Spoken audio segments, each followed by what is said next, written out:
우리가 믿음을 가진다고 하는 게 참 어려운 일이다. 그런 생각을 할 때가 많습니다.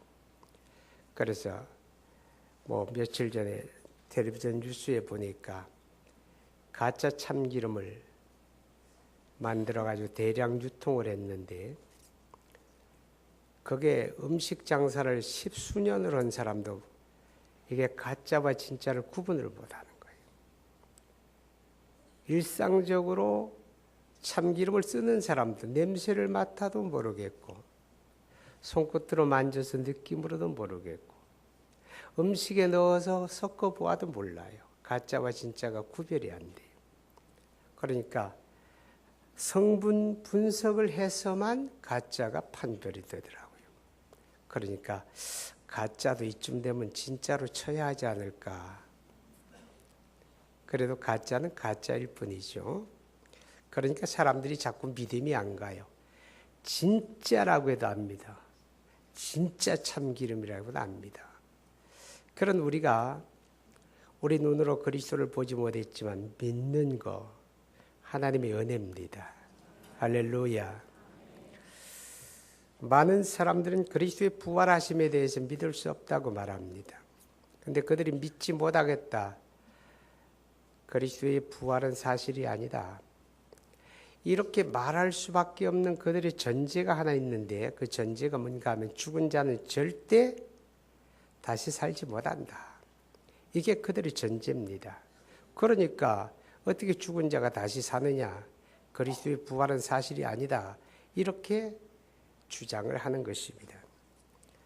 자, 그런데 오늘 성경은 그 같은 사람들의 주장에 대해서 아주 간단하게 답변을 합니다. 여러분 32절 한번 보시기 바랍니다. 시작. 이 예수를 하나님의 살리신지라 우리가 다 이 일의 증인이로다. 누가? 하나님이 그리스도 예수를 죽음에서 살리셨다. 그렇게 말하는 거죠. 여러분 살아계신 하나님을 믿으십니까? 그러니까 하나님은 우주 만물을 다만 그 말씀으로 창조하신 분입니다. 무엇이 있는 것 가운데 개조하는 게 아니라 아무것도 없는 속에서 하나님의 상상 속에 있는 것을 그가 말씀하심에 우리 눈에 보여지는 세계와 보이지 아니하는 무한대의 세계가 창조되었다는 것입니다. 여러분, 하나님이 만물을 창조하셨다라고 하는 말은 하나님은 그 지혜와 능력이 완전하신 분이다. 하나님에게는 능치 못할 일이 없다. 그런 뜻입니다. 여러분, 사람은 하나님의 형상을 따라 지음을 받았습니다. 만물 가운데 오직 사람만이 하나님의 형상을 따라 지음을 받았는데 비록 범죄하고 타락했긴 하지만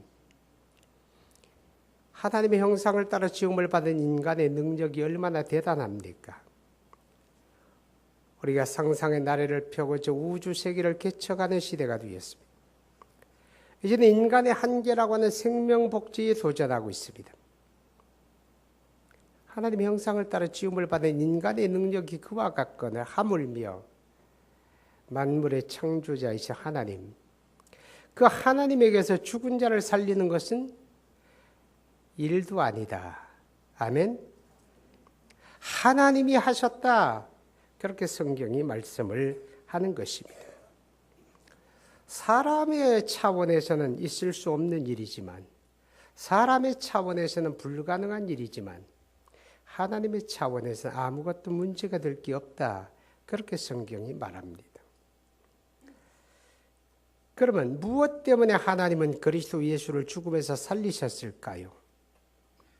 이 세상에 죽은 사람들이 과거로부터 현재까지 수없이 많은데 무엇 때문에 하나님이 그리스도 예수를 죽음에서 일으킨 것일까 하는 것입니다. 여러분 사도행전 2장 36절 한번 보세요. 36절을 봅니다. 시작. 그런즉 이스라엘 온 집은 확실히 알지니 너희가 십자가에 못 박은 이 예수를 하나님이 주와 그리스도가 되게 하셨느니라. 너희가 십자가에 죽인 예수를 하나님이 주와 그리스도가 되게 하셨다. 이렇게 말합니다. 여러분 이 말의 의미가 뭘까요? 로마서 1장 4절을 한번 보세요. 로마서 1장 4절.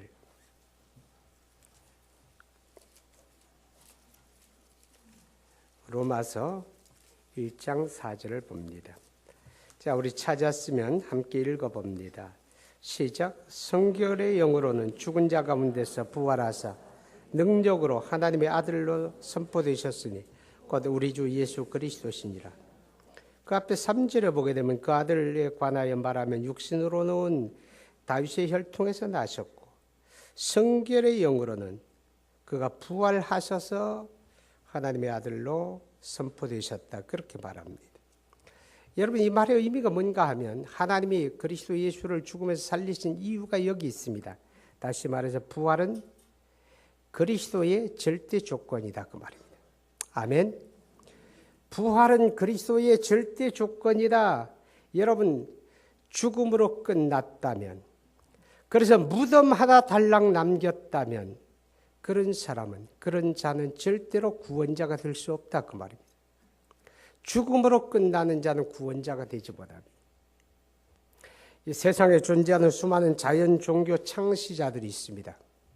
여러분, 그런 종교 창시자는 다 죽음으로 끝났고 무덤 하나 달랑 남겼습니다. 그래서 그 추종자들이 그 무덤을 숭배하고 무덤을 소중하게 여깁니다. 그러나 그리스도 예수는 무덤이 없습니다. 왜일까요? 그는 살아나셨으니까. 그렇기 때문에 기독교는 무덤을 숭배하는 종교가 아니다 하는 것을 우리는 알아야 합니다. 종교 다원주의라고 하는 이론이 있습니다. 종교 다원주의를 주장하는 사람들은 세상의 모든 종교를 다 평화롭게 살도록 하기 위해서다. 그런 얘기합니다. 그러면서 그들은 이런 이야기합니다. 기독교가 너무 독단적이다, 편협하다. 오직 예수만 믿어야 구원받는다라고 말하지만 그런 건 옳지 않다고 말합니다. 하나님께서 세상의 모든 종교마다 그리스도를 세우셨다는 겁니다. 기독교에는 예수가 그리스도인 것처럼 불교에는 석가모니가 그리스도고 이슬람에는 마호멧이 그리스도가 아니냐. 그렇기 때문에 예수만 믿어 구원받는 게 아니라 어떤 종교를 가지든지 그 종교적 신앙을 바르게 가지면 다 구원에 이른다. 이렇게 말하는 것이 종교 다원주의 이론입니다. 그런데 성경은 뭐라고 말할까요? 하나님이 천하 인간에게 구원을 얻을 만한 다른 이름을 우리에게 주신 일이 없느니라. 오직 주 예수를 믿으라. 그리하면 너와 네 집이 구원을 받으리라. 할렐루야. 무엇 때문입니까? 모든 자연 종교 창시자들은 무덤으로 끝났지만 무덤을 열고 부활하신 분은 그리스도 예수밖에 없기 때문에 그렇습니다. 그래서 부활이라고 하는 것은 그리스도의 절대 조건이다. 그러므로 하나님이 그를 죽음에서 일으키시고 다시 살게 하셨습니다. 할렐루야. 여러분, 죽은 자가 다시 사는 법은 없습니다. 그러나 하나님이 하시면 됩니다. 아멘. 자, 그 다음에 24절 한번 봅니다. 사도행전 2장 24절입니다. 시작. 하나님께서 그를 사망의 고통에서 풀어 살리셨으니 이는 그가 사망에 매여 있을 수 없었습니다. 그리스도 예수님의 부활이 왜 가능했느냐 하는 문제를 이야기합니다. 사망이 그를 무덤에 가둘 수가 없었다는 겁니다. 사망이 그를 무덤에 가둘 수 없었다. 무엇 때문에? 그는 참 생명이기 때문에 그렇습니다. 그리스도 예수는 참 생명이십니다. 요한복음 1장 4절에 그는 세상의 빛으로 오셨고 그 빛 안에 생명이 있었으니 이 생명은 그 사람들의 빛이라. 예수는 참 생명입니다. 여러분,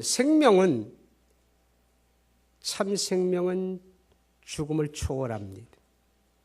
죽음에 지배받는 생명은 참 생명이 아닙니다. 우리 육체는 죽음을 맞이합니다. 그래서 육체적인 생명은 참 생명이 아닙니다. 참 생명은 죽음을 초월한다 하는 것을 우리가 기억해야 합니다.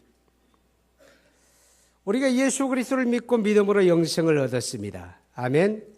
여러분, 영생이라고 하는 건 뭡니까?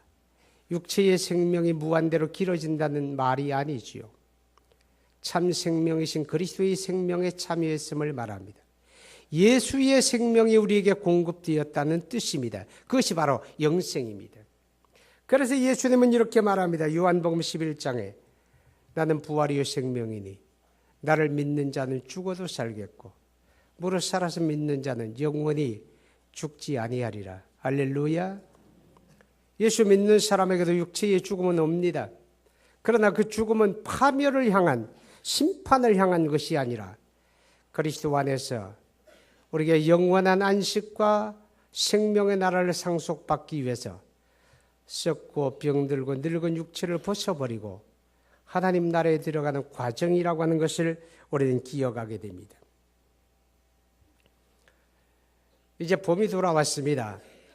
나무가지가 파래지고 땅속에서 새싹이 돋아납니다. 그런데요, 새싹이 돋아나는 것 들여다보세요. 얼마나 연약한지 모릅니다. 새싹은 손톱으로 건드려도 찢어지고 꺾어지고 망가집니다. 그렇게 연약한 새싹인데, 그렇지만 그것은 생명입니다. 그래서 여러분, 땅이 그 생명을 가두지 못합니다. 아무리 지표가 단단해도 생명의 새싹을 가두지 못합니다. 그래서 새싹이 단단한 지표를 뚫고 올라와서 성장하고 꽃을 피우고 열매를 맺는 것입니다. 참 생명은 그렇기 때문에 죽음을 초월합니다. 오늘 성경은 말합니다. 사망이 예수를 무덤에 가둘 수가 없었다. 오늘 저와 여러분이 그리스도 예수를 믿고 영생을 얻었는데 그것은 바로 참 생명을 소유한 자들, 우리는 죽음을 초월하는 자들입니다. 그래서 믿는 사람들은 죽음을 두려워하지 않습니다.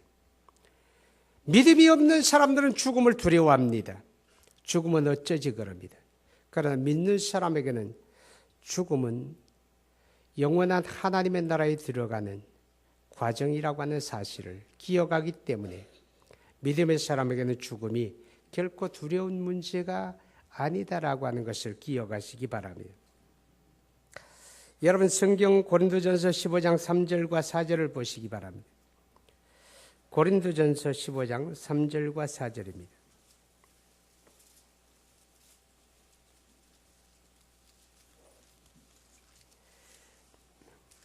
찾았으면 같이 읽어봅니다. 시작. 내가 받은 것은 먼저 너희에게 전하였노니 이는 성경대로 그리스도께서 우리 죄를 위하여 죽으시고 장사 지냄 받으셨다가 성경대로 사흘 만에 다시 살아나사. 아멘. 여러분 예수님의 죽으심도 그렇지만 예수님의 부활도 성경대로 되어진 일이었습니다. 어느 날 우연하게 되어진 일이 아닙니다. 구약 성경이 미리부터 예언하고 선지자를 통하여 말씀하셨던 것을 그대로 예수님께서 부활하셨다라고 하는 것입니다. 하나님의 말씀은 신실합니다. 하나님의 말씀은 이랬다 저랬다 변덕스럽지가 않습니다. 사람들의 사는 모습은 달라집니다.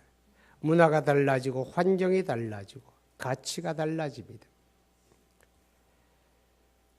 과거에는 우리 어르신들이 자식을 잘 키우는 것이 노후 준비였습니다. 그렇죠? 자식 잘 키워놓으면 노후에 저것들이 나를 편안하게 잘 모실 거야. 그래서 자식 잘 키우기 위해서 올인하고 투자하고 그랬는데 시대가 흘러서 변하고 나니까 이제 자식들 가르치고 키우는 게 노후 준비가 아닙니다. 자식들이 나빠서가 아니에요. 시대가 달라진 거예요. 가치가 달라지고 문화가 달라져서 그렇습니다. 그러다 보니 우리 어르신들을 제가 이제 우리 어르신들 돌보미들 통해서 다 조사를 해보게 되면 자식들과 함께 사는 어르신들은 1%도 안 돼요. 전부 다 노인들끼리만 사십니다. 혼자 계시든지 부부가 계셔서 함께 계시든지 다 그렇습니다. 시대가 달라집니다. 문화가 달라집니다. 삶의 방식이 달라집니다. 그러나 아무리 달라져도 하나님의 말씀은 달라지지 않습니다. 하나님의 말씀은 인간의 형편이나 상황에 영향을 받지 않는다 그 말입니다. 여러분 살아계신 하나님은 지혜와 지식이 능력이 완전하시기 때문에 그에게는 불가능이 없잖아요. 그러니까 그 말씀이 인류의 역사 속에 이루어지는 것이 아무 문제가 없다 그 말입니다. 신실한 하나님 말씀. 오늘 저와 여러분이 하나님의 말씀이 만약에 이랬다 저랬다 한다면 어젯밤에 오른쪽으로 가라는데 오늘 아침에는 왼쪽으로 가라. 만약에 하나님이 그런 분이라면 우리가 어떻게 그 하나님의 말씀을 믿음으로 붙들고 삽니까? 안 되잖아요. 그런데 하나님의 말씀은 영원토록 변함이 없기 때문에 우리가 믿음으로 붙잡을 수가 있습니다. 그 말씀을 따라 살아갈 수가 있는 것입니다. 할렐루야. 하나님은 그 말씀의 결과를 책임져 주신다는 것입니다. 그렇기 때문에 역사 속에 예수님이 다시 오신다고 그랬습니다. 너희는 마음에 염려하지 말라. 하나님을 믿고 또한 나를 믿으라. 내 아버지 집에는 거할 곳이 많다. 그렇지 않으면 내가 너희에게 일렀으리라. 내가 너희를 위하여 처소를 예비하려 가노니 가서 처소를 예비하면 내가 다시 와서 너희를 내게로 영접하여 나 있는 곳에 너희도 함께 있게 하리라. 할렐루야. 예수님은 내가 다시 오리라. 내가 다시 오리라 그렇게 말씀을 하셨습니다. 어떠세요 여러분? 그게 믿어집니까? 예수님은 역사 속에 다시 오셔야 하고 다시 오십니다. 왜냐하면 그의 말씀이기 때문에. 신실한 주님의 말씀대로 그가 죽으시고 그가 다시 살아나셨다면 그는 말씀대로 역사 속에 다시 오실 것입니다. 이 믿음을 가지는 사람이 행복인 줄로 믿습니다. 이제 성경 또 보시기 바랍니다. 로마서 4장 25절을 봅니다. 로마서 4장 25절.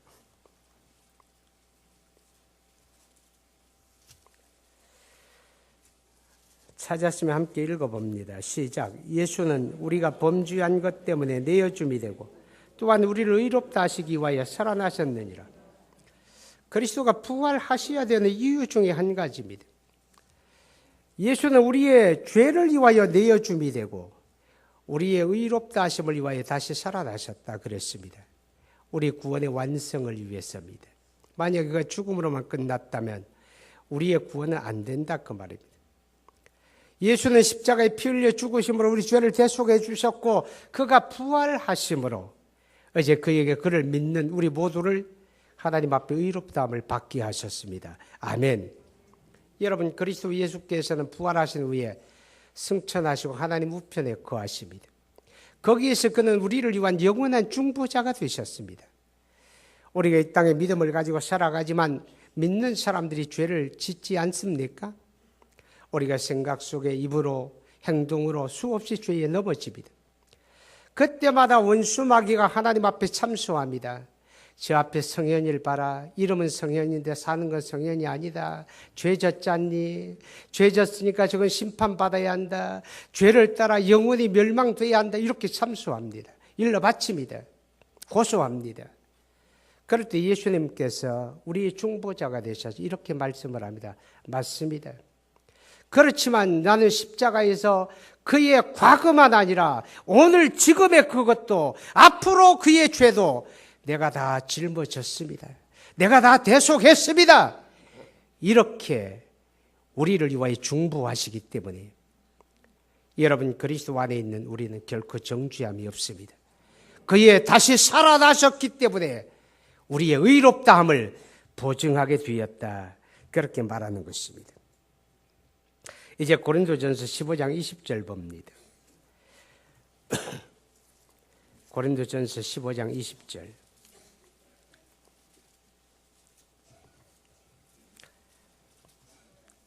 함께 읽어봅니다. 시작. 그러나 이제 그리스도께서 죽은 자 가운데서 다시 살아나사 잠자는 자들의 첫 열매가 되셨도다. 예수님이 부활하셨기 때문에 그는 잠자는 자들의 첫 열매가 되셨다. 다시 말하면 예수님이 부활하셨고 그를 믿음으로 그의 생명을 공급받은 모든 그리스도인들도 예수님처럼 부활한다. 그런 뜻입니다. 믿습니까?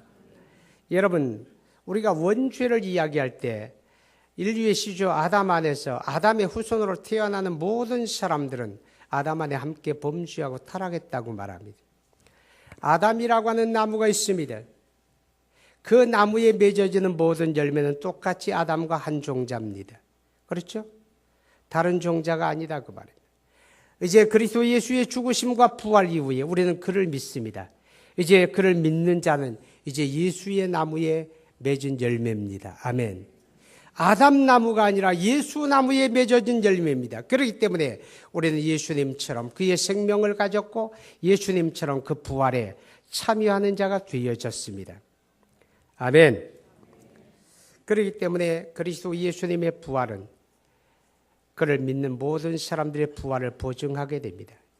요한복음 5장의 말씀을 합니다. 28절 29절을 보면 때가 이르러 하나님의 아들의 음성을 들을 때가 오나니 곧 이때라. 듣는 자는 살아나리라.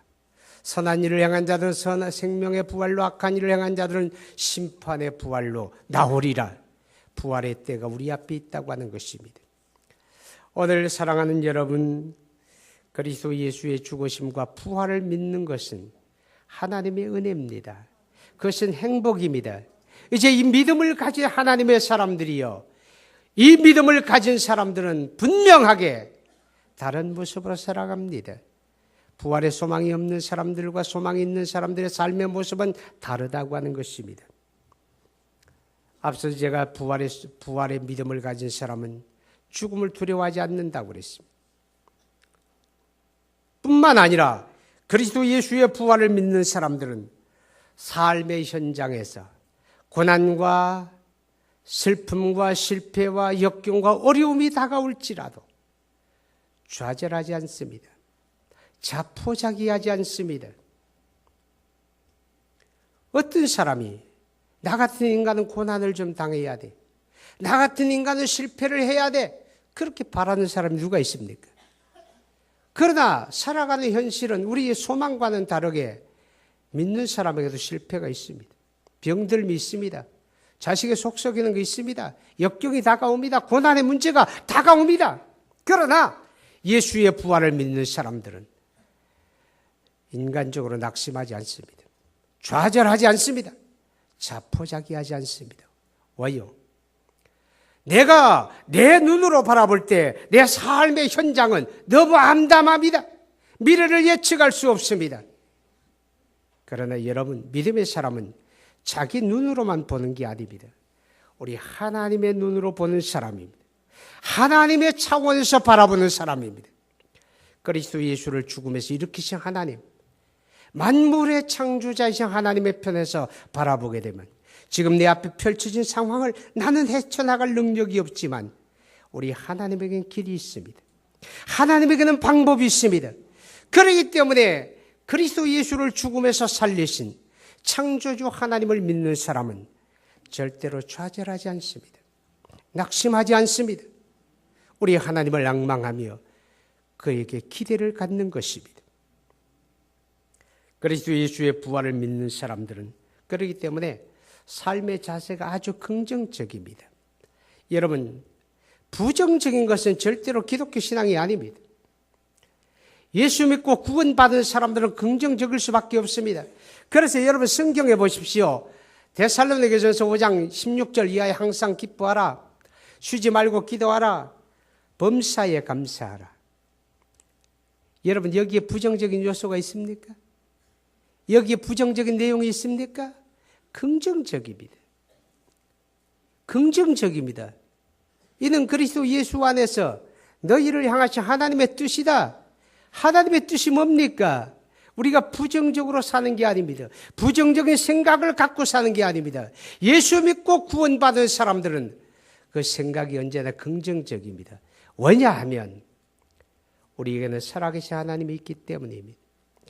우리에게는 죽음을 이기시고 부활하신 그리스도 예수를 믿는 믿음이 있기 때문에 그렇습니다. 그래서 현실은 어렵고 힘들어도 우리 하나님으로 말미암아 희망을 품는 것입니다. 우리 하나님으로 말미암아 꿈을 꾸고 기대감을 갖는 것입니다. 바로 이런 사람들이 믿음의 사람이고, 그런 믿음의 사람을 통해서 하나님은 오늘도 그의 놀라운 역사를 이루어 가시는 것입니다. 여러분, 부정적인 사람에게는 하나님이 일하지 않습니다. 왜냐하면 그것은 불신앙이기 때문에 그렇습니다. 그리고 그리스도 예수의 부활을 믿는 사람들은 역사 속에 다시 오실 그리스도의 재림을 바라보는 것입니다. 우리 주님 다시 오십니다. 우리 주님 다시 오십니다. 다시 오시는 주님을 바라보는 그 소망 가운데 살아가는 것입니다. 이 소망 안에 살아가는 사람들은 십자가에 죽으시고 부활하신 그리스도 예수의 복음을 전파하며 그 복음을 전하는 일에 헌신하게 되어져 있습니다. 우리 주님 역사 속에 다시 오시고 우리가 하나님 앞에 서는 그날에 어떤 사람들이 하나님 앞에 가장 영광스러운 삶을 결산하게 될까요? 우리가 세상에 살면서 돈을 많이 벌어봤으면 하는 소망을 누구나 다 가지고 있습니다.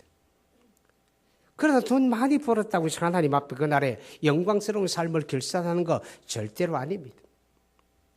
좋은 학교 나오고 지식을 많이 가지는 거 좋지만 그런다고 그것 때문에 하나님 앞에 우리 삶을 영화롭게 결산하는 거 아닙니다. 멸망 가운데 있는 영혼들에게 생명의 복음을 전파해서 그래서 한 영혼이라도 그리스도를 믿고 그가 구원에 이르렀다면 그것이 바로 우리 주님 앞에 서는 날 저와 여러분의 삶을 가장 영화롭게 결산하도록 만들어주는 것입니다. 그래서 예수의 부활하심을 믿는 하나님의 사람들은 그 삶 속에서 이 부활의 복음을 전파하려고 하는 열망이 있습니다. 간절한 소망이 있습니다. 오늘 하나님은 그런 사람들을 통해서 일하시고 이 복음이 전파되게 하시는 줄로 믿으시기를 바랍니다. 우리 함께 기도합니다. 이제 우리 기도할 때에 그리스도 예수의 부활을 믿는 믿음을 허락하심을 감사하십시오.